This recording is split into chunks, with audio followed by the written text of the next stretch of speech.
Mayong buntag no sa tanang guys. Nadita karon rin sa ato ang trabahoan. Samtang padulong ta magtrabaho, tuwa nang limpyuhan ang ato ang palibot sa ato ang trabahoan kay aron nga limpyo. Dili ta matunok guys no. Nawa ato ang silikan jud natong mayo guys. Aron nga mawala gyud ang mga sagabal sa ato ang pagpanarbaho. Nawa guys no. Diya na. Tuwag na siyang siligag mayo, medyo abog-abog na siya mo nang nagtabon ta sa ato ang naong kay abog kayo lisod na basing magkaubo ta diya o nahinungdan nga magkasakit no.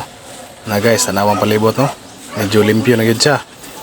Ugihan kita mang limpyo diyan no, pero sa ato ang balay dili kita mang limpyo. Mga bitaw na nga kasabantas tong asawa kay mayra daw ta sa laing balay. Ugihan ta mang limpyo.